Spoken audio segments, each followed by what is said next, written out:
Hi guys, Fentress Charles here, aka Fenny or Fen, whichever you prefer. Anyway, today I wanted to talk to you about the celery test.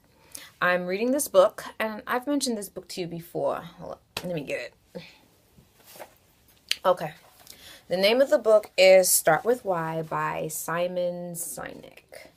And basically, I read 4 to 5 books at any given time, and in the process of reading these books, I hit a lull or it lags in my opinion, and then I'll put down the book, and then I'll pick up another book. And what I'm noticing in my life is that something would happen to me, and I'll experience something, and then when I come back to the book, sometimes I end up reading pieces or sections over, and I'm like, wait a minute, I've had an experience, and this passage or this text that I'm reading, it's really cemented because of the experience that I've just had. Anyway, this celery test applies to all of us in our life. As you know, the book is called Start With Why, and a lot of us are living our lives without we have a why, we're just not aware of the why. So, how can the celery test be applied to our life? All right, the book gave an example, and I'll just share the example with you. Okay, my earring just fell. Anyway. That is so embarrassing. Okay. Anyway, I'll share why with you. So, here's the why. This is so crazy. Okay, basically, this is it. So you're at a dinner party.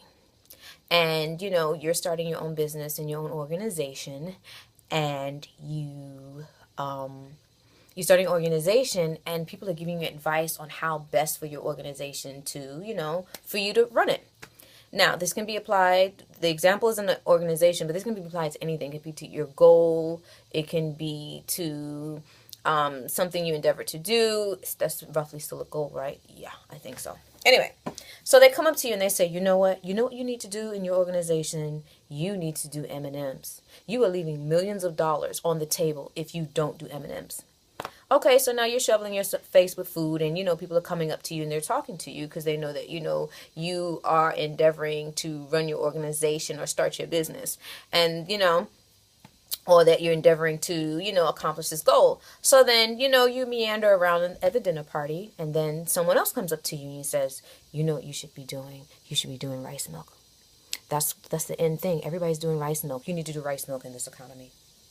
All right. So someone gave you M&Ms, and they're doing well with the M&Ms. Someone else came up to you and told you rice milk, and they're doing phenomenal with their rice milk.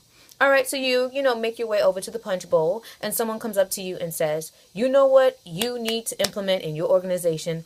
Oreo cookies. We've made millions implementing Oreo cookies in our organization. All right, so now that's M&Ms, that's rice milk, and that is M&M cookies. I said that already. It's M&M cookies, rice milk, Oreo cookies. It's not M&M cookies, M&Ms. All right. So now you're looking at these people who were running successful businesses. Now they're telling you what they're doing, right? Okay. And so now the question is, what do you need to do? All right. So someone else comes up to you and starts talking to you and says to you, you know what you need to do? You need to do celery. All right, so that's M&Ms, rice milk, Oreo cookies, and celery. All right, now a fear creeps in. All these people are giving you this advice. How does that help you? Which one should you choose? How is this going to affect your life? What do you decide to do? They are all working perfectly for those other people's organizations, and you do want to follow people who know what they're doing and they're saying, but the question is, at the end of the day, is it congruent with your why? If you're not sure of your why, you will run helter-skelter all over the place, grabbing all these things and items and, implementing them, but there isn't a really strong or true essence behind it that's congruent with you, or you're not sure of it yet. And trust me, you will see it reflected in your business or your life or in achieving or not achieving your goals. Okay, so now you go to the grocery store and you are getting ready to buy all this stuff. Okay, we said before it was M&Ms, it is rice milk, Oreo cookies, and celery. All right, so now you have limited funds. So you're going to have to shave down this list anyway. So what are you going to choose? I'm waiting for an answer. What are you going to choose? Well, if you are aware of your why, it'll save you time and it'll save you money from implementing things that are not in accordance with what you stand for. Now, if you stand for something healthy, if you stand for your organization to be for, your why is for things that you want to implement for a healthy lifestyle, guess what will not end up in your cart? M&Ms? Nope. Oreo cookies? Nope. See, so basically what Simon Sinek is saying is that we have to start with the why. When we start with the why, it shaves down time, energy, and money of twiddling our thumbs, running around in circles, and doing things that just we have no business doing because it's not us. It's not in accordance or congruent with our why. All right, so how can we apply that to real life? I'll give you an example. I believe in exercise. I exercise on and off, but I'm pretty consistent throughout the year.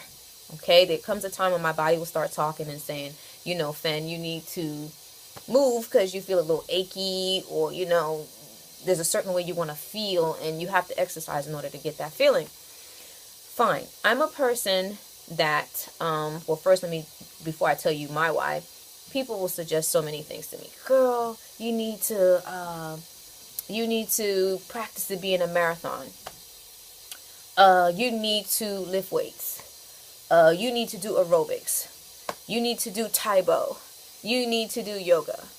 All of these things work. People swear by it and it works for them. But the question is, what is my why and what do I like? Personally, I like kind of smooth, fluid type of exercise.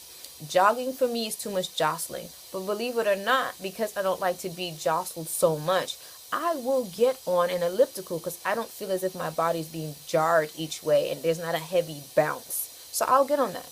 I also like to do callanetics. Callanetics is this old school type of exercise. No, it's not calisthenics, it's callanetics. And it's like a slow, fluid movement, but it tightens the body and it gets your body on point. So my why, I like when I do exercises that are smooth and engaging, I kind of can engage my mind, or I can suspend my mind and just go with the fluid, and it's calm and I feel good. I feel really stretched and limber when I do those types of exercises. So I wouldn't commit to Taibo for a week. It's not in accordance with my why. So you have to know your why for everything. And as he's suggesting in the book, when you know your why, it saves you a lot of heartache. It saves you a lot of money. It saves you a lot of time. It even saves you a lot of wasted effort. And that's a great thing to know. So, what is your why? That's my tip for today. What is your why? Know your why and see if it will pass the celery test. All right, guys, I'm signing off, but say it with me. I endeavor to snatch my dreams back and to live it. Now, what is my why on that? My why is we are evolving as humans, and to me, life is more about sharing and hearing each other's stories. It's about having the freedom or the time freedom to enjoy life and not just to merely survive. We've all merely survived. But, in actuality, we don't all just have to survive. We can do things to make life more engaging and more fun, more vibrant, more exciting. The question is, will we follow that path? We're the only ones responsible for it. So will we follow that path?